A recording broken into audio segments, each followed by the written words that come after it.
रहे बहुजन समाज के लोगों, आज प्रत्येक वर्ष की भांति फिर आने का सौभाग्य प्राप्त हुआ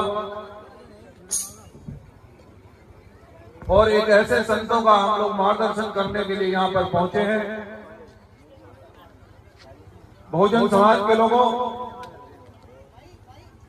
इस पर अगर विचार किया जाए, इस पर अगर चर्चा की जाए, खासकर मेरी माताओं बहनों जितनी बड़ी संख्या में यहाँ पर इकट्ठा हुई हैं, मुझे ये कहते हुए बड़ी प्रसन्नता हो रही है कि अब हमारा बहुजन समाज, वो बहुजन समाज संतों महापुरुषों के रास्ते पर वो चलने लगा है। जो अधिकार बाबा साहब डॉक्टर अम्बेडकर ने हमें दिया, उस अधिकार से, उस शिक्षा से प्राप्त करके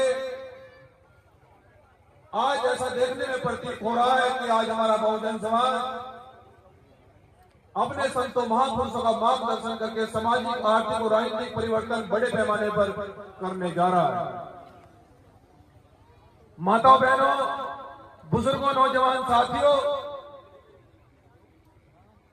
जिस कार्यक्रम में आज आप लोग यहां पर उपस्थित हुए हैं और जिस मिशन को सदगुरु समनदास जी महाराज जी ने आगे बढ़ाया है, ये आंदोलन 650 साल पहले सदगुरु रविदास जी ने शुरू किया। क्योंकि जितने भी महान संत हुए हैं, जितने भी बहुजन संत और महापुरुष हुए हैं, उन्होंने समानता की बात की है, बराबरी की बात की है, सबको रोटी, कपड़ा और मकान की बात की है। जब विरोधियों को, तानाशाहों को यह पता लगा कि एक बहुजन समाज में एक ऐसा संत एक ऐसा आंदोलन चला रहे हैं कि अब किसी का राजपाट नहीं बचेगा, अब जो जितनी मेहनत करेगा उसकी मेहनत का उसको फल अवश्य मिलेगा, जातिगत आधार पर उत्पीड़न नहीं होगा। किसी संत ने एक ऐसा आंदोलन छेड़ा है कि सबको रोटी और कपड़ा मकान मिलेगा। तो बड़े बड़े राजाओं ने, तानाशाहों ने ये देखा कि ये कौन संत है। जब पता लगा कि वो भी एक दलित समाज से, जिनको अछूत कहा जाता था, जिनको कोई अधिकार नहीं था, ऐसे समाज से एक ऐसे संत आए जिन्होंने समानता की बात की है, जिन्होंने सबको अधिकार की बात की है, जिन्होंने कहा कि सबको रोटी, कपड़ा और मकान मिलना चाहिए।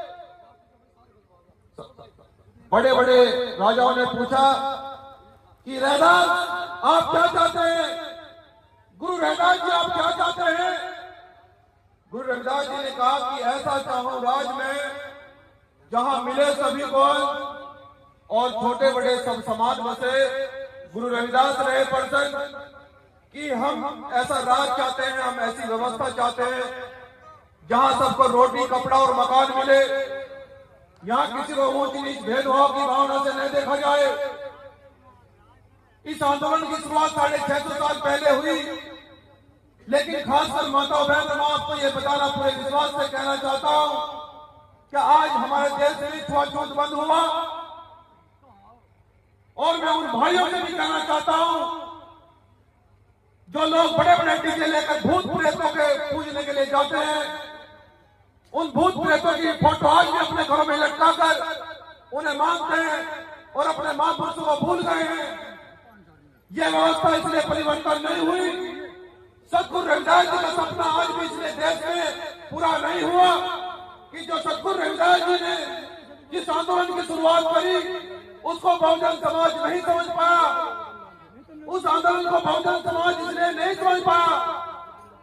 इसलिए आज भी बहनों, आज भी राजस्थान, बिहार जैसे प्रदेश में आज भी हमारी बहनों बेटों का अपमान होता है। आज भी हमारे लोगों का मूंछ रखने पर मार दिया जाता है। क्या यह छुआछूत बंद हुआ? क्या यह समानता समाप्त हुई? वो इसलिए नहीं हुई कि आपने सदगुरु रविदास जी और बाबा साहब डॉक्टर अम्बेडकर, फूले साहब अम्बेडकर का रास्ता छोड़कर आपने ऐसे रास्ते को अपनाया जिससे हमारा कुछ लेना ही देना ही नहीं था। हमने बाबा साहब डॉक्टर अम्बेडकर की दी हुई शिक्षा से, आरक्षण की दी हुई नौकरी से, उस पैसे को भूत प्रेतों पर खर्च कर दिया, और जब आप भूत प्रेतों को मानोगे तो तुम्हारे घर में भी भूत प्रेत दिखाई देंगे, बहुजन संघ महापुरुष नहीं दिखाई देंगे। कड़वा है लेकिन सत्य। मैं क्षमा चाहता हूं संतों से। मैं ये बात इसलिए कह रहा हूं कि हमारा बहुजन समाज को सभी संत मिलकर जो हमारे प्रोग्राम होते हैं, जो हमारे समागम होते हैं, जो गुरु रविदास जी के सत्संग होते हैं, उसमें पूरा बहुजन समाज बढ़ चढ़कर हिस्सा लेता है। वो मेहनत मजदूरी का पैसा, बाबा साहब डॉक्टर अम्बेडकर कहते थे कि अगर तुम्हें दान देना है, अगर तुम्हें पैसा खर्च करना है तो जाओ बहुजन संत महापुरुषों के नाम पर करो, शिक्षा के नाम पर करो, अन्यथा आपको उद्धार नहीं हो सकता है। बहुजन समाज के लोगों, अगर आप अपनी उन्नति चाहते हो, माता बहनों, अगर आप ये चाहते हो कि समाज में परिवर्तन हो, या मेरी जो बहनें बैठी है, आप चाहते हो कि डीएम और कलेक्टर बने, जिस दिन तुम डीएम और कलेक्टर बनोगी, किसी का माई के लाल ने दूध नहीं पिया तो तुम्हारी तरफ आप उठा कर देंगे। मैं आपको पूरे विश्वास के साथ कह रहा हूँ। हमारी बहनों का अपमान इसलिए होता है, हमारे भाइयों का अपमान इसलिए होता है कि हमने गुरु रविदास जी की फोटो अपने घर में नहीं लगाई, अपने घर में संविधान नहीं रखा, बाबा साहब डॉक्टर अम्बेडकर की फोटो घर में नहीं लगाई, ऐसे भूत प्रेतों की फोटो लगाई जिनसे हमारा सदियों से नहीं देना रहा, जिनसे कोई मतलब नहीं है। लेकिन बाबा साहब ये कहते हैं अपने शब्दों में, अपनी वाणी में जाते जाते कहते हैं कि बहुजन समाज के लोगों, अगर तुम इस कारवा को आगे नहीं ले जा सके तो इस कारवा को पीछे भी मत जाने देना।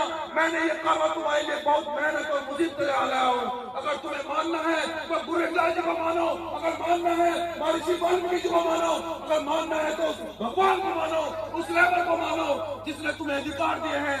जिस जो व्यक्ति तुम्हारे लिए लंदन में गोलमेज कॉन्फ्रेंस में लड़ा है, उन्होंने कहा कि अगर संविधान में अगर मेरे समाज को अधिकार नहीं दिए जाएंगे तो मैं संविधान लिखना बंद कर दूंगा। ऐसे महापुरुषों को आपको मानना होगा बहुजन समाज के लोगों।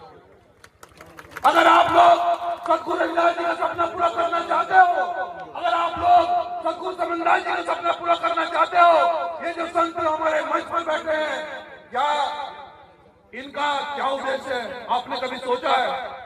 मैं माता बहनों आपसे पूछना चाहता हूँ कि जिस दिन आपका बेटा एक दिन घर नहीं आता तो तुम्हारा दिल, तुम्हारा हृदय कहाँ पुरता है कि कहाँ रहेगा मेरा बेटा? लेकिन इन संतों के बारे में सोचा आपने कभी, जो अपना घर और परिवार छोड़कर तुम्हारे समाज के लिए ये चाहते हैं कि गुरु रविदास जी का बेगमपुरा मिशन आ जाए? गुरु रविदास जी का बेगमपुरा मिशन मतलब इस देश के अंदर कोई ऊंच नीच भेदभाव न हो, गुरु रविदास जी का सपना पूरा हो। ये संत उस सपने को पूरा करने के लिए लगे। क्या आपने इनके बलिदान के बारे में कभी सोचा? क्या आपने इनके त्याग के बारे में कभी सोचा? साहब काशीराम जी एक बात कहा करते थे, साहब काशीराम जी कहते थे कि जो व्यक्ति अपना इतिहास नहीं जानता, जो कौम अपना इतिहास नहीं जानती, वो कभी शासक नहीं बन सकती। माताओं बहनों में अपनी बात को अंतिम रूप देते हुए खासकर आपको इसलिए कहना चाहता हूं कि आप घर चलाते हैं, आपकी इनकी कम चलती है, घर में आपकी ज्यादा चलती है, सभी जगह यार होता है। आपको आपकी ज्यादा चलती है, इसलिए आपको कहना चाहता हूं कि अगर आप लोग इस समाज में परिवर्तन चाहते हो, अगर आप इस बहुजन समाज में चाहते हो कि हमारी बेटी कलेक्टर बने, हमारी बेटी डीएम बने, आपके घर पर जेड सुरक्षा का पहरा हो, अगर आप ये व्यवस्था चाहते हो, अगर आप ये चाहते हो कि देश की शासक हमारी बेटी बने, तो मैं तो बहनों अपने बहुजन संतों महापुरुषों को मानो। उनके अलावा हमारी मुक्ति नहीं हो सकती है, उनके अलावा हमारा उद्धार नहीं हो सकता है।